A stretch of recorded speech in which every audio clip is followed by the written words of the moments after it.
Sommet gringo. FGS. OP. Yo, salut mes humains, c'est OP, j'espère que vous allez bien, bienvenue sur ma chaîne YouTube. Content de vous retrouver pour cette petite vidéo débrief. Paris Saint-Germain, Toulouse, Paris s'est imposé. Ça fait plaisir, en plus c'était l'ouverture de cette 22e journée, donc c'est bien. 2-1, les buteurs, bien évidemment, Van den Bomen pour Toulouse, Hakimi et Messi pour le Paris Saint-Germain. Énormément de choses à dire les amis. Avant toute chose, on s'abonne à la chaîne si ce n'est toujours pas fait. La petite clochette à côté, on clique dessus pour les notifications, le référencement et on est carré. J'étais content aujourd'hui, j'étais tout seul aux manettes. C'est moi qui gérais le live sur le site du Paris Saint-Germain. J'ai eu énormément d'invités. Voilà, je remercie mon équipe de m'avoir fait confiance. Franchement, j'ai mené le truc comme un petit chef, ça fait plaisir. Bref les amis, on revient sur ce match. Le 11 de départ, Donnarumma dans les cages. Alors on a évolué en 4-4 de losange, hein, sans grande surprise, tout le monde l'a vu venir de toute manière. Donnarumma dans les cages, charnière centrale, Marquinhos, Danilo. Tu te dis ça va être costaud, c'est pas mal. Nuno Mendes à gauche, Hakimi à droite, point de basse en sentinelle, Renato Sanchez, Miskin. Alors lui, le pauvre, on va en revenir un petit peu sur lui.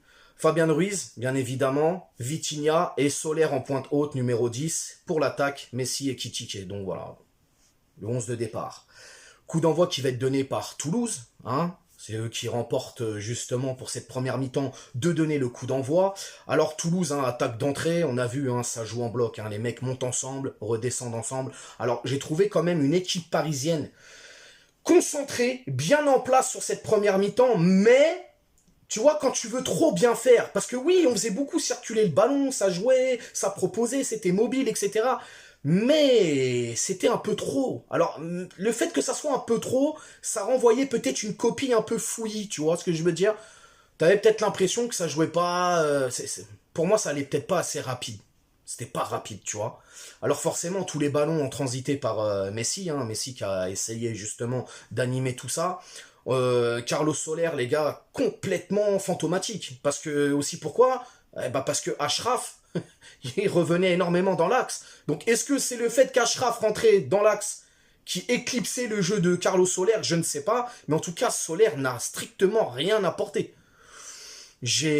Pour moi, c'est comme s'il n'existait pas. Hein. Si tu n'existais pas... Hein, bref, on va pas chanter, on va pas rentrer là-dedans. Hein, on n'est pas sur The Voice, les gars. En tout cas, voilà, on a bien fait circuler le ballon, c'était cool. J'ai trouvé, comme je t'ai dit, concentration, on a essayé tout. À un moment donné, qu'est-ce qui va se passer? Le fait de jeu, la blessure de Renato Sanchez. Alors lui, je vais même pas l'appeler Sanchez, je vais l'appeler sans os. Parce que c'est un bonhomme en mousse, mesquin. Là, je rigole comme ça, mais ça me fait de la peine. Wallah, j'ai de la peine pour lui, les gars. Je vous dis la vérité. Le mec... On le sait que si son corps le laisse tranquille, il peut être incroyablement fort. Mais c'est toujours pareil.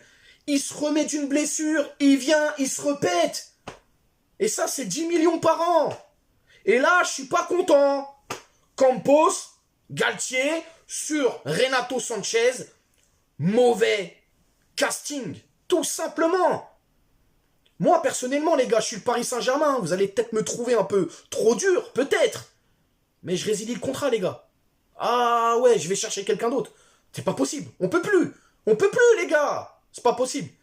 Bref, Renato, qui va laisser sa place à El Shaddai. Donc Danilo qui prend cette place de sentinelle, El Shaddai qui rentre.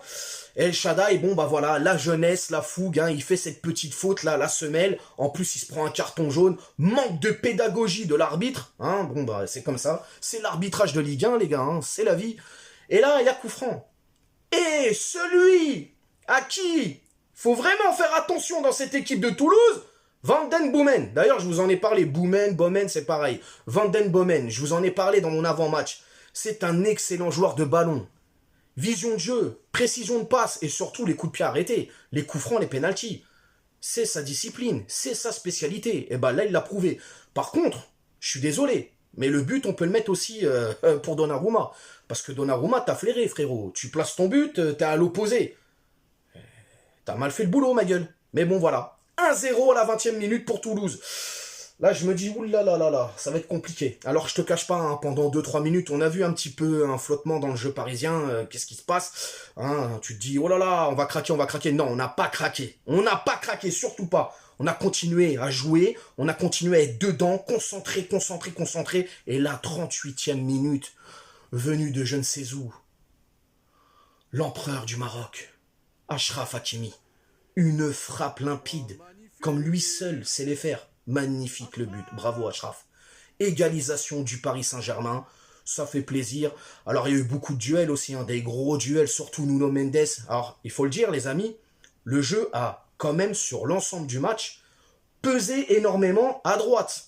À gauche c'est un petit peu normal. Le fait qu'il y a le forfait d'Mbappé qui lui aime jouer à gauche, en plus on le connaît, hein, les combinaisons avec Nuno Mendes, ils s'entendent très bien, ils parlent le même football. Forcément aujourd'hui le jeu n'était pas beaucoup à gauche, mais beaucoup plus à droite. Voilà, Nuno Mendes hein, aussi, un gros duel avec Aboukhlal, qui va se prendre aussi un jaune. La nervosité, les jeunes, ils veulent bien faire, tu connais. Bref, coup d'envoi pour la deuxième période. C'est Paris qui donne le coup d'envoi.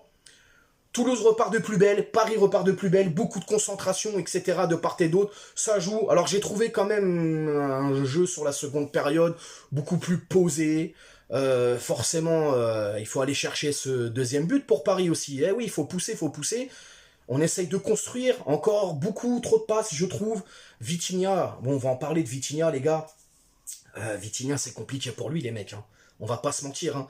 Les prises de décision, elles sont pas bonnes. Et Kitike aussi, pareil. Putain, Hugo, il a un problème de timing. Soit il est trop en avance, soit il est trop en retard. Va falloir que tu règles tout ça, frérot. Ouais. Bref, 58e minute. Lui aussi, sorti de nulle part, de je ne sais où. Léo Messi. Alors, c'est une passe d'Hakimi, mais bon, je pense qu'il fait pas trop exprès. Et là, Messi te met une frappe, mon pote, comme lui seul sait les faire aussi.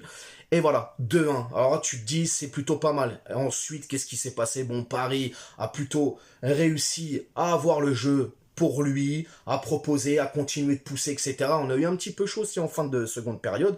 Faut pas se dire le contraire, les gars. Hein. À un moment donné, il y a une espèce de frappe bizarre là. Heureusement que Donnarumma l'arrête. Mais voilà. En tout cas, on a un petit peu subi en seconde période vers la fin, parce que Toulouse aussi a joué plus haut, a été plus vite au pressing. Dans l'ensemble, c'est pas mal. On se rassure pour ces huitièmes de finale de Coupe de France face à l'OM. La note du match, les gars. Je vais mettre un 7 sur 10. 7 sur 10 parce que j'ai vu de l'envie. Voilà. Même si c'est pas tout parfait, j'ai vu de l'envie.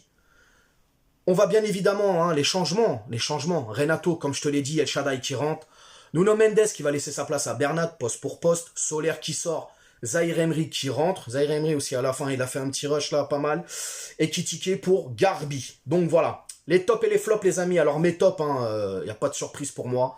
Je vais mettre Messi, Hakimi et Danilo, qui je trouve a été Danilo très très bon cet après-midi. Les flops, les flops, hein, c'est Vitinha, Soler et Kitike. Donc voilà, c'est les flops d'aujourd'hui. Les amis, il y a le match contre l'OM. Déjà, il y a une petite surprise qui va arriver là.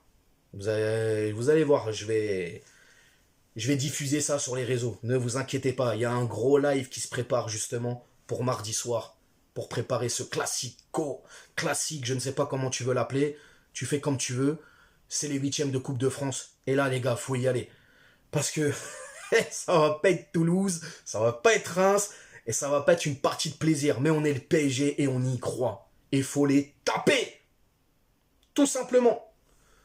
On s'abonne à la chaîne si ce n'est toujours pas fait. La petite clochette à côté, on clique dessus pour les notifications, le référencement. Et oui, les amis, on s'attrape, bien évidemment, prochainement, pour une prochaine vidéo. Je ne sais plus quoi dire. En tout cas, je suis content de la victoire, vraiment, vraiment. Passez une bonne soirée, passez un bon week-end. Ciao. T'as fait une Lugano, c'est que tu t'es pris une banane. Pas de gauche à la néné, nettoyeur de lucarne. Nique sa mère, les foutiques, c'est l'UTES que j'incarne.